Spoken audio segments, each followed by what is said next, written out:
अस्सलाम वालेकुम दोस्तों, मैं अर्शदाद हुसैन और आप देख रहे हैं एक्सप्लोर द वर्ल्ड। आज की वीडियो में हम बात करेंगे फॉल ऑफ हिटलर पर कि हिटलर कैसे इतना नीचे आ गया और उसने जंग कैसे हारी थी, वजूहात क्या थे। 1940 में जर्मनी हिटलर ने तकरीबन फ्रांस, डेनमार्क, नॉर्वे, पोलैंड और करीब इर्द गिर्द जितने ममालिक थे, ऑस्ट्रिया, सब पर कब्जा कर दिया। 1940 में अगर देखा जाए तो यूरोप में सिर्फ 3 ही ऐसे अम्पायर बचे थे जो बड़े बड़े ममालिक थे, जिसमें एक ब्रिटेन अम्पायर, सोवियत यूनियन और जर्मनी। साथ में इटली एक छोटा सा मुल्क बचा था, लेकिन इटली ने ये होशियारी की थी कि उसने जर्मनी के साथ अलायंस बना के एग्रीमेंट किया था और उनकी फ़ौजें साथ में लड़ रही थी अगेंस्ट ब्रिटेन, फ्रांस और सोवियत यूनियन। 1940 को देखा जाए तो अगर हिटलर जंग रोक लेता तो वो जीत चुका है और उसने एक बड़ा मुल्क अपने लिए बनाया हुआ है। अब देखा जाए तो सोवियत सोवियत यूनियन के साथ जर्मनी ने एक ट्रीटी साइन की हुई है, पीस ट्रीटी, जिसकी बदौलत जर्मनी को ये फ़ायदा है कि सोवियत यूनियन कभी भी जर्मनी पर अटैक नहीं करेगा। इसके बीच में ये एग्रीमेंट है, जर्मनी को सोवियत यूनियन से डरने की कोई ज़रूरत नहीं है। हिटलर यही सोच रहा है कि वेस्टर्न चर्चिल लाजमी एक पीस ट्रीटी साइन करेगा हिटलर के साथ, लेकिन इसके अगेंस्ट होता है और वेस्टर्न चर्चिल स्पीच करता है पार्लियामान में और जंग का ऐलान करता है अगेंस्ट जर्मनी। वेस्टर्न चर्चिल एक ज़बरदस्त स्पीच करता है और वो यही जाहिर कर लेता है, ये क्लियर कर देता है सारे अवाम के साथ हिटलर को कि हिटलर और चर्चिल के बीच में कभी भी पीस ट्रीटी साइन नहीं हो सकती। ये स्पीच आप उसकी देख भी ले, वो क्लियर कट कहता है कि we will fight mountain, we will fight in street, we will fight on beaches and everywhere we will fight। और हम हर जगह पर जंग करेंगे अपने मुल्क के लिए, अपने मुल्क की दिफा के लिए। अब यही स्पीच का मतलब था, जाहिर करना था कि हिटलर अभी अटैक करेगा। हिटलर को यही आदत पड़ी थी, फतूहात की आदत पड़ी थी, क्योंकि ऑस्ट्रिया, फिर पोलैंड, फिर हंगरी, फिर फ्रांस, फिर डेनमार्क, नॉर्वे, सबको शिकस्त दी थी और सबको कब्जा किया था। तो हिटलर को यही सोच था, यही फिक्र थी और उनको ये कॉन्फिडेंट था कि मैं ब्रिटेन को भी शिकस्त दूंगा और पूरी दुनिया पे राज करूंगा। अब हिटलर यही सोचता है, प्लान बनाता है कि ब्रिटेन पर कैसे अटैक करूंगा, कैसे इन्वेट करूंगा, क्योंकि ज़मीनी कोई कनेक्शन है नहीं, बीच में बड़ा समुंदर है, सी है, तो कैसे अटैक करूंगा। एयर स्पेस, लैंड, सब कुछ देख लेता है और डिसीजन लेता है कि कैसे मैं अटैक करूंगा। इन द एंड डिसाइड किया जाता है, हिटलर डिसाइड करता है कि एयर स्पेस के ज़रिए मैंने अटैक करना है, क्योंकि जर्मनी के पास 1020 या 1030 समथिंग एयरक्राफ्ट है और ब्रिटेन के पास सिर्फ 610 है। 610 के मुकाबले में 1020 एयरक्राफ्ट अगर एक साथ हम अटैक करेंगे तो कुछ भी नहीं रहेगा ब्रिटेन में और एक साथ कुछ ही दिनों में हम जंग जीत जाएगी। 10 जुलाई 1940 को हिटलर अटैक करता है एयर स्पेस के ज़रिए और एक ज़बरदस्त जंग होती है between Britain air force and Germany air force. Britain air force पूरी कोशिश करती हैं अपनी मुल्क की दिफा की और जर्मनी पूरी कोशिश करती है इन्वेट करने की, लेकिन यहाँ एक सिचुएशन बन जाती है कि ब्रिटेन एयरफोर्स यही सोच कर डिफेंड करता है, अपनी दिफा करता है कि या अपने मुल्क को बचाना है या मरना है।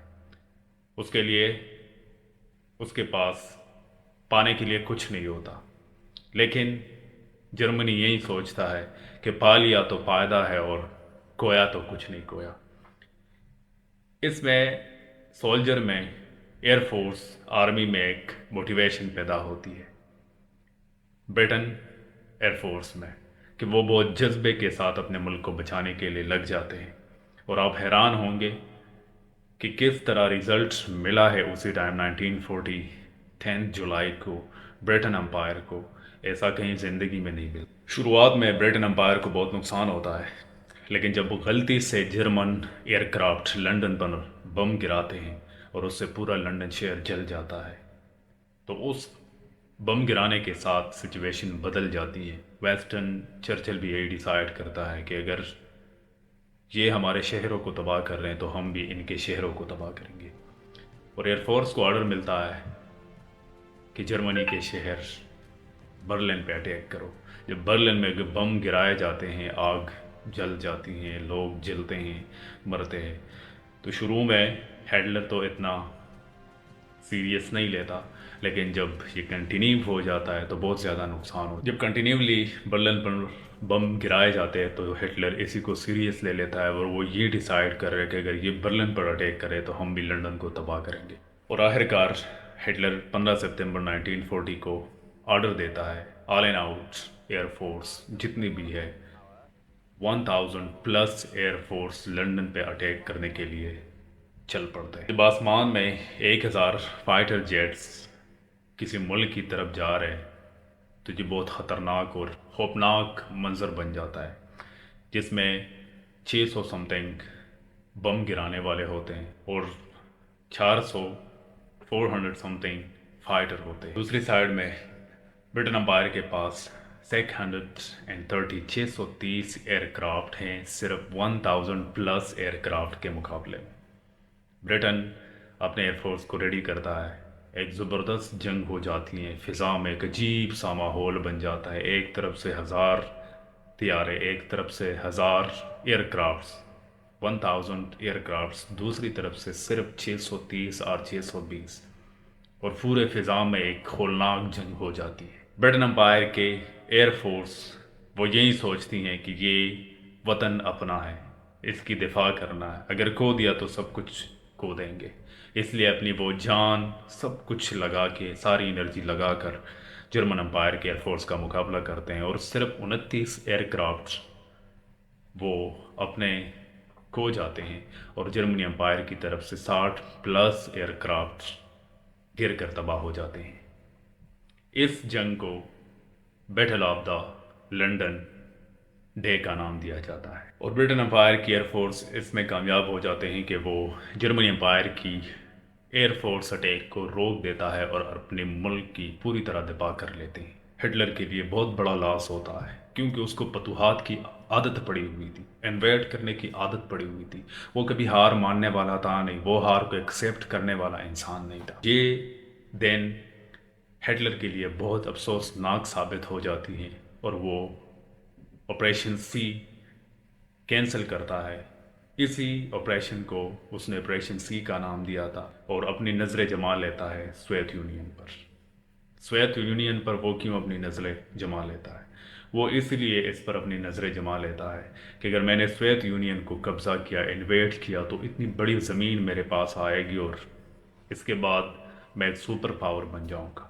और हिटलर 1941 में, अप्रैल 1941 में हिटलर अपनी नज़रें जमा लेता है सोवियत यूनियन पर। जर्मनी के आसपास जितने भी छोटे ममालिक थे, जिसमें इटली, बल्गारिया, सर्बिया, इन सब ने एक ट्रीटी साइन की हुई थी, अलायंस साइन किए हुए थे, अलायंस बनाई थी जर्मनी के साथ। इनकी एग्रीमेंट थी और इनकी आर्मी एक साथ लड़ते थे।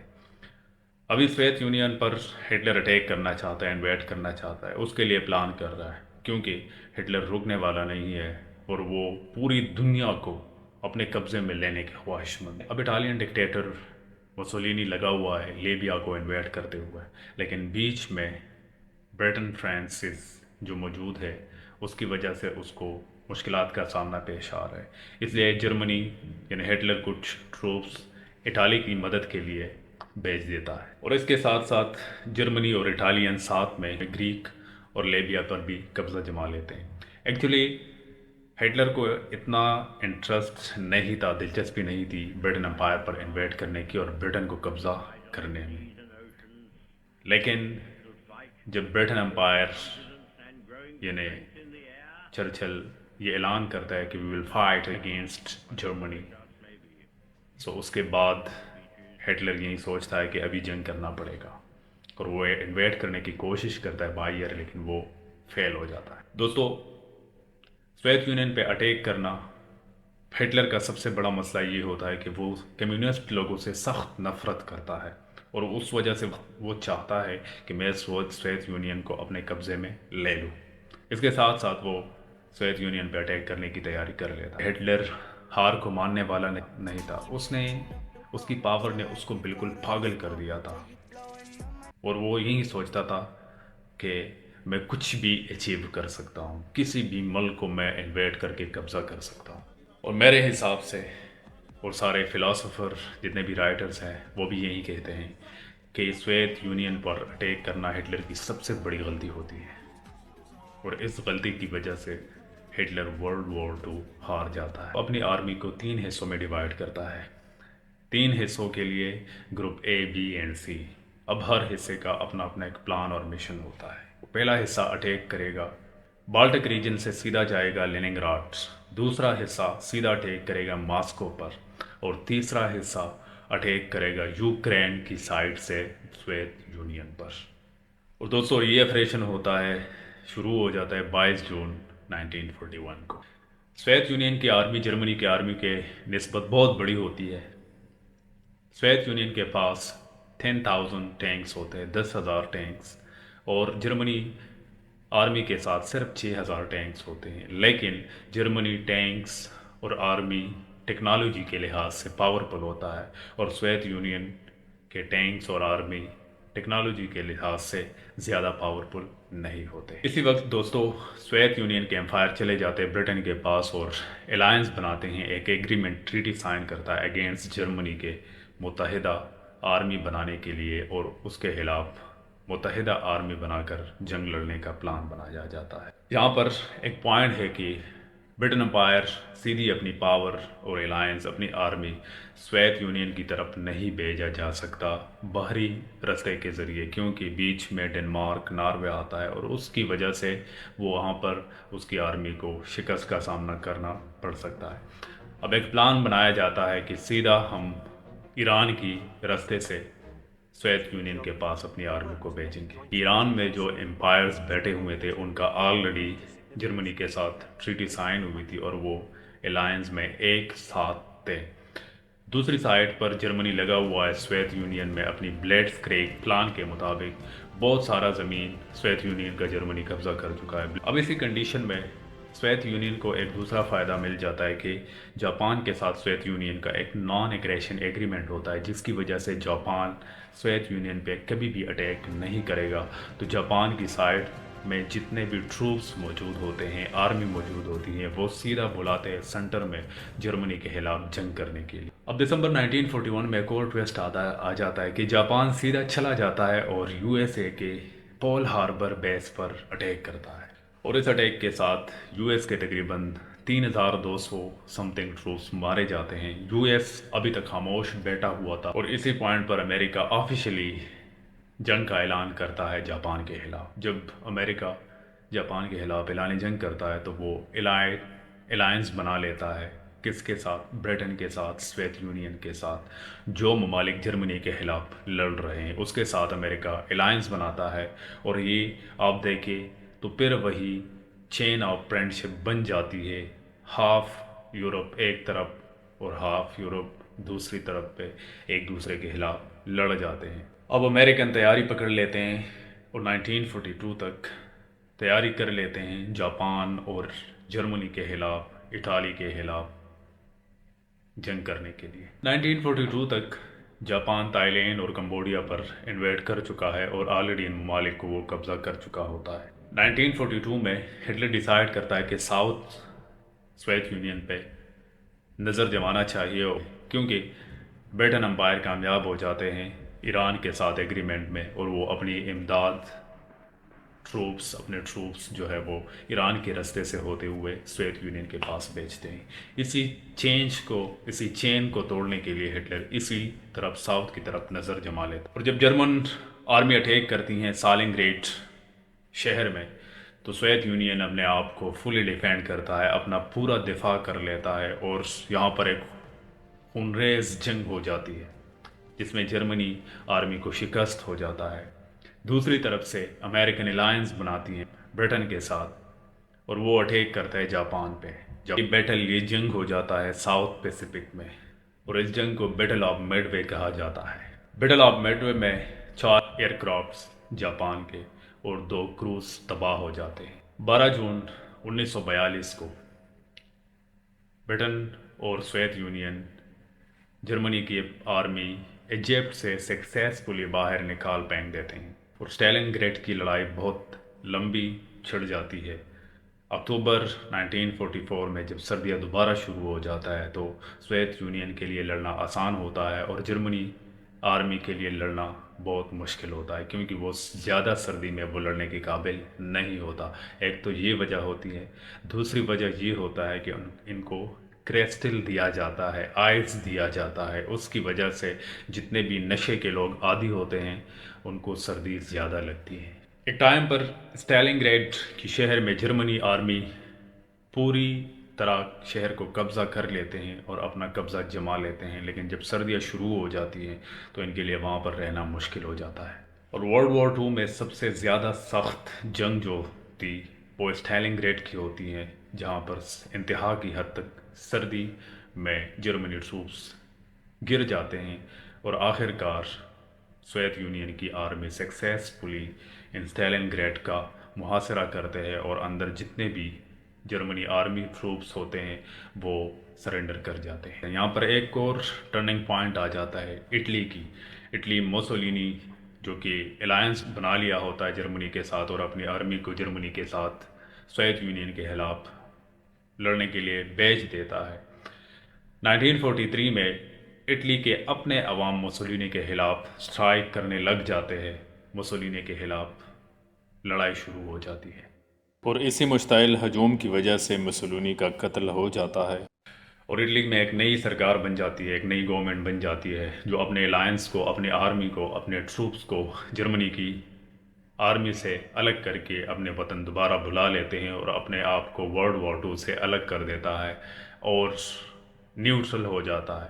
اسی ٹائم ایک ٹرننگ پوائنٹ پیدا ہو جاتا ہے ہٹلر کے لیے، اور وہ فال آف ہٹلر شروع ہو جاتا ہے۔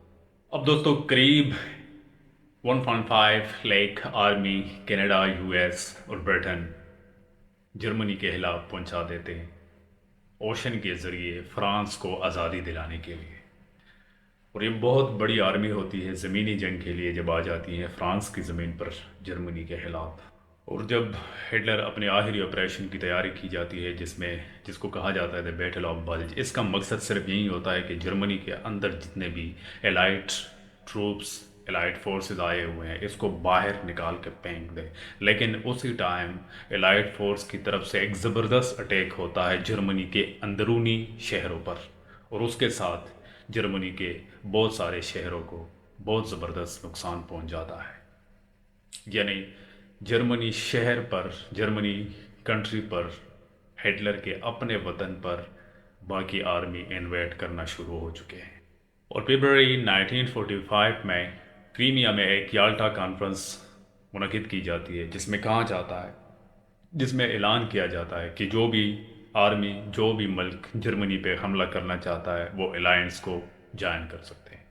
اور اسی اعلان کے ساتھ، اسی یالٹا کانفرنس کے ساتھ وینزویلا، اوروگوئے، ایجپٹ، ٹرکی، سیریا، لبنان، پیراگوے، یہ سب جرمنی کے خلاف جنگ ڈکلیئر کرتے ہیں۔ اور یہ ورلڈ وار ٹو کے آخری 4 مہینے بہت خطرناک ہوتی ہے، ایک خونریزی ہوتی ہے جس میں ہر روز تقریباً 30,000 لوگ مارے جاتے ہیں۔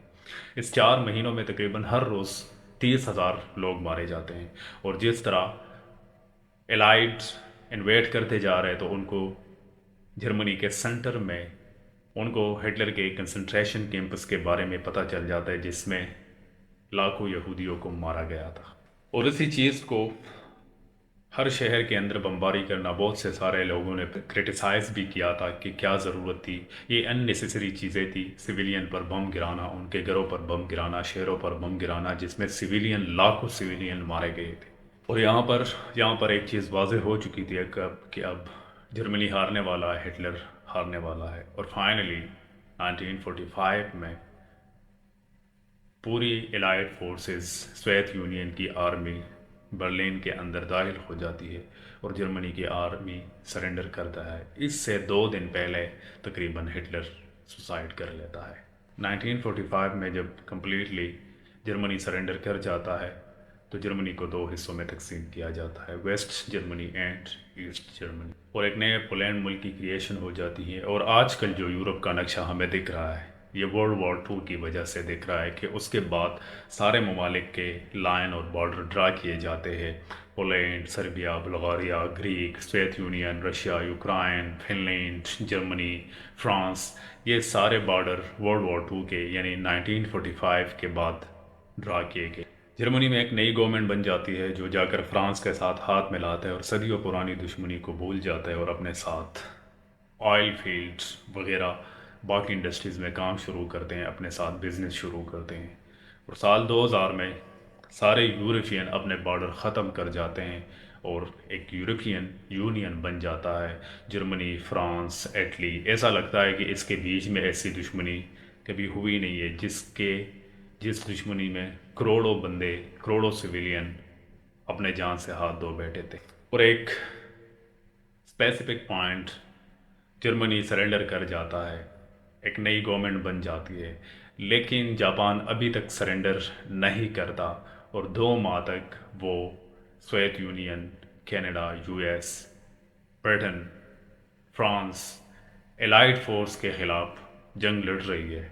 जुलाई 1945 में जापान को अल्टीमेटम दिया जाता है कि वो सरेंडर करे, लेकिन वो इसी अल्टीमेटम को इग्नोर कर देता है। और जब जापान इसी अल्टीमेटम को इग्नोर करता है तो यूएस 1945 में हिरोशिमा और नागासाकी पर एटॉमिक बम गिराते हैं, जिसकी वजह से जापान पूरी तरह टूट जाता है और वो सरेंडर कर जाता है। हिरोशिमा नागासाकी के बम्बिंग पर नेक्स्ट वीडियो में इंशाल्लाह बात करेंगे। उम्मीद है दोस्तों आपको वीडियो पसंद आई होगी। इसके साथ साथ शहजाद हुसैन अपने दोस्त को दीजिए इजाज़त। अपना बहुत सारा ख्याल रखिएगा। Thank you so much. अल्लाह हाफिज़।